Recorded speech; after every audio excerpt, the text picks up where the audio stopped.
సరే, తూర్పుగోదావరి పశ్చిమ గోదావరిలో అలాగే రాజమండ్రిలో కొత్త ప్రభావం ఎంతవరకు ఉండే అవకాశం? నా పొంద ఉంటుందన్న, ఏముండదు అక్కడ. ఏకపక్షంగా వస్తాయి వైఎస్ఆర్ కాంగ్రెస్ పార్టీ సీట్లు. 34 స్థానాల్లోని కూడా అత్యధిక సీట్లు. బహుశా మొత్తం వచ్చినా కూడా ఆశ్చర్యపోవాల్సినటువంటి పని లేదు. ఇవాళ గోదావరి జిల్లాలో ఏదో జరిగిపోతుంది, తెలుగుదేశం పార్టీ ఏదో బలపడిపోతుంది అని చెప్పని ఊరికి భ్రమలో బ్రతుకుతూ ఉన్నారు. క్వశ్చనే లేదు.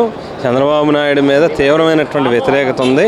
ఇవాళ పవన్ కళ్యాణ్ గారిని నమ్మి ఏదో చేస్తాడని ఏదైతే కొంతమంది కాపు సామాజిక వర్గానికి సంబంధించినటువంటి వాళ్ళైనా అనుకున్నారో, ఇవాళ వాళ్ళకు కూడా ఒక రకంగా చెప్పాలంటే తీసుకెళ్లి గోదావరిలో ముంచినట్టు అయింది. సార్, చాలా చోట్ల కూడా అటు తెలుగుదేశాన్ని జనసేన వ్యతిరేకిస్తారు. ఎలా చూస్తారు ఈ పథకం?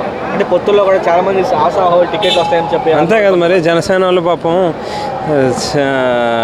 వాళ్ళు ఏదో పవన్ కళ్యాణ్ గారు ముఖ్యమంత్రి అవుతాడని నమ్మి పార్టీ జెండా మోస్తే, ఈవేళ పవన్ కళ్యాణ్ గారేమో చంద్రబాబు నాయుడు ముఖ్యమంత్రి అవ్వాలని చెప్పి నీయంతా బ్రతికంత అన్నటువంటి పవన్ కళ్యాణ్ ఆయన సీట్ ఆయన ఖరారు చేసుకోవడానికి కారణం ఏంటంటే, ఇంతమంది రాష్ట్రంలో జన సైనికులు లేకపోతే కాపు సామాజిక వర్గానికి సంబంధించినటువంటి సోదరులు పవన్ కళ్యాణ్ గారు ముఖ్యమంత్రి అవ్వాలి, ఒక కాపు సామాజిక వర్గానికి సంబంధించినటువంటి వ్యక్తి ముఖ్యమంత్రి అవ్వాలని తాపత్రయపడుతూ ఆ కొంతమంది అయినా తిరుగుతున్నటువంటి పరిస్థితి.